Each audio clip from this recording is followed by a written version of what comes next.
Hello everyone, कैसे हैं आप सब और क्या हाल समाचार हैं आपके। आज हम बात करने वाले हैं विक्रम सोलर आईपीओ की।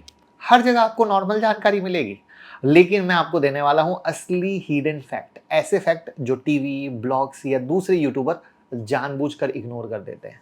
वीडियो को आखिर तक देखिएगा, क्योंकि इसमें आपको वो सीक्रेट बताऊंगा जिनसे आप सोचोगे ये तो सच में इनसाइडर लेवल की एनालिसिस थी। तो चलिए शुरू करते हैं। लेकिन चूंकि रोज आईपीओ आते हैं, एसएमई के आईपीओ आते हैं, तो अगर आपको हिंदी और इंग्लिश में ब्लॉग पढ़ना है तो आप हमारी वेबसाइट से पढ़ सकते हैं, यहीं से अप्लाई कर सकते हैं, यहीं से अलॉटमेंट स्टेटस देख सकते हैं और ग्रे मार्केट प्रीमियम भी चेक कर सकते हैं। लिंक डिस्क्रिप्शन में है, finowings.com। हमारी टीम बहुत मेहनत से काम कर रही है, आप खुद भी यूज कीजिए और लोगों के साथ भी शेयर कीजिए। और डीमेट अकाउंट का लिंक डिस्क्रिप्शन में और कमेंट में पिन है।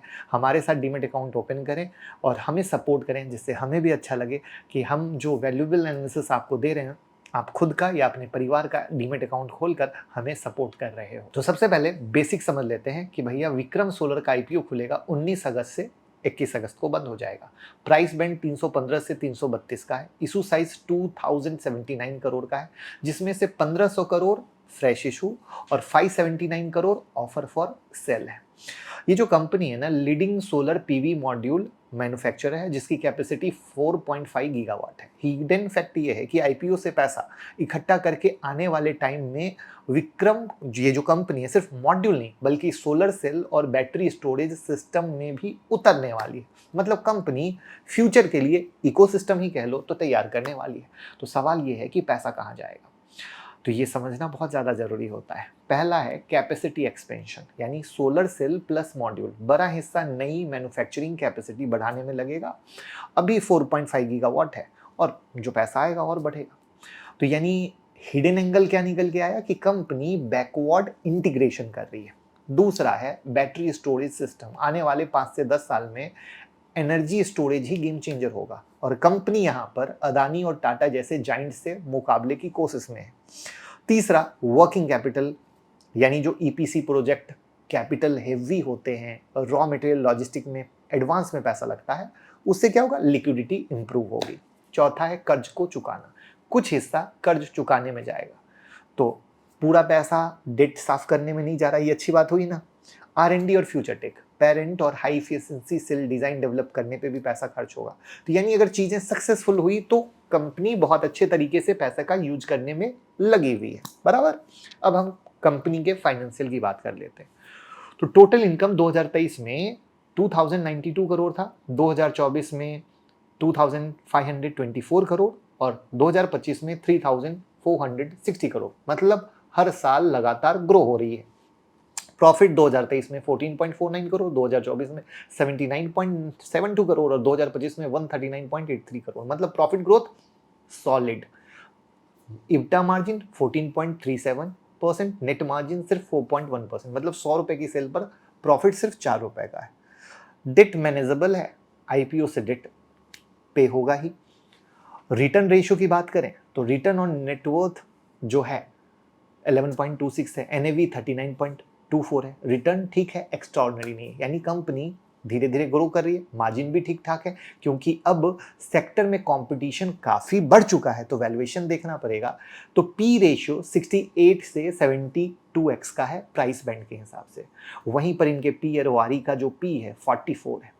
यहाँ पर अगर ग्लोबल पीयर देखोगे, फर्स्ट सोलर 17x का है, वारी एनर्जी का पी 38.6 है। यानी विक्रम सोलर ग्लोबल बेंचमार्क से 3x 4x पर है और वारी एनर्जी के कंपैरिजन में लगभग डबल प्रीमियम पर है। यानी भैया वैल्यूएशन सुपर डुपर महंगा। हाँ, यहाँ पे एक चीज है कि प्रोमोटर पोस्ट आईपीओ भी 77% स्टेक रख रहे हैं। तो अब प्रॉज एंड कॉन्स के बारे में बात कर लेते हैं। और यहाँ तक एनालिसिस का तरीका पसंद आया हो तो लाइक कीजिएगा, कुछ भी कमी लगती हो तो मुझे कमेंट में बताइएगा। तो प्रॉज क्या है कि इंडिया की लीडिंग पीवी मैन्युफैक्चरर्स में से है, battery storage solar cell integration में एंट्री है, 10.3 गीगावाट का स्ट्रॉन्ग ऑर्डर बुक है। तो अब कॉन्स क्या है, तो रॉ मटेरियल इंपोर्ट पर डिपेंडेंसी है, एंटी डंपिंग ड्यूटी हटी तो चाइनीज इंपोर्ट से खतरा है, ईपीसी प्रोजेक्ट में डिले और कॉस्ट ओवररन का रिस्क है, वैल्यूएशन काफ़ी ज़्यादा है। तो पिक्चर क्या हुआ, पूरी तरीके से मिक्स हो गई, पूरा स्ट्रॉन्ग भी नहीं तो पूरा वीक भी नहीं। अब कुछ रिस्क फैक्टर बताते हैं, हिडन रिस्क जो आरएचपी में छुपे होते हैं बट आपने ध्यान नहीं दिया या किसी ने आपको बताया नहीं। अगर सब्सिडी कम हुई तो सोलर का एडॉप्शन कम होगा। पॉलीकॉन सिलिकॉन जो यूज होता है उसका प्राइस बहुत वोलाटाइल होता है, तो वो मार्जिन गिरा सकता है। और कंपटीशन ऐसा तगड़ा है इनका कि भैया प्राइस वॉर होगा। तो अब जीएमपी की कहानी क्या है? तो 60 से 70 रुपये का जीएमपी है जो आप हमारी वेबसाइट पे देख सकते हो, राइट। तो मैंने कहा था ना आप हमारी वेबसाइट से चेक करो, क्योंकि जिस समय वीडियो शूट कर रहा हूँ वो 60 से 70, लेकिन ये चेंज होता रह सकता है ना, तो आपको यहाँ से देखने को मिलेगा। तो यानी लिस्टिंग 392 से 400 के रेंज में। अब यहाँ पर पता है एंकर एलोकेशन जो 18 अगस्त को होगा उससे डिसाइड होगा कि ग्रे मार्केट प्रीमियम टिकेगा या टूटेगा, ठीक है। और यहाँ पर अगर अच्छा आता है तो टिकेगा। अब यहाँ पर कॉम्पिटिटर एनालिसिस देखने की कोशिश करते हैं। तो वारी एनर्जी 15 से 17 गीगावाट है, इंडिया की सबसे बड़ी। अदानी सोलर फुल्ली इंटीग्रेटेड है, गवर्नमेंट कॉन्ट्रैक्ट का एडवांटेज है। टाटा पावर सोलर सेगमेंट में ब्रांड का ट्रस्ट है, कैपेसिटी 4 गीगावाट का है। और विक्रम सोलर मिड साइज्ड है लेकिन 10.3 गीगावाट का ऑर्डर बैकलॉग है। तो यानी अगर बैकलॉग अच्छे से क्लियर हो और सही तरीके से क्लियर हो तो ये इनके लिए अच्छा हो सकता है, राइट।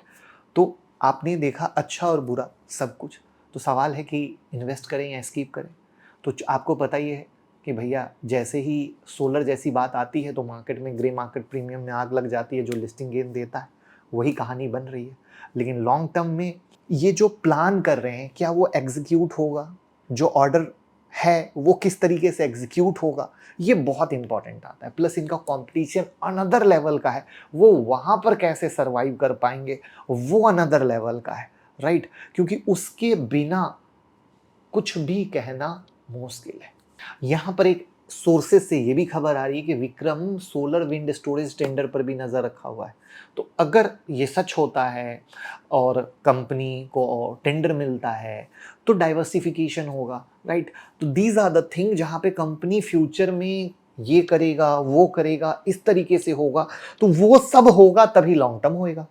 बट चूंकि सोलर का एक अलग लेवल का लोगों का प्यार है, due to that reason grey market premium, यानी लिस्टिंग गेन की कहानी अलग है, लॉन्ग टर्म की कहानी अलग है। तो कैसी लगी कमेंट में बताइएगा, वीडियो को लाइक कमेंट शेयर कीजिएगा और ऐसे हिडन फैक्ट वाली एनालिसिस के लिए फॉलो करते रहिए। मिलते हैं अगले वीडियो में।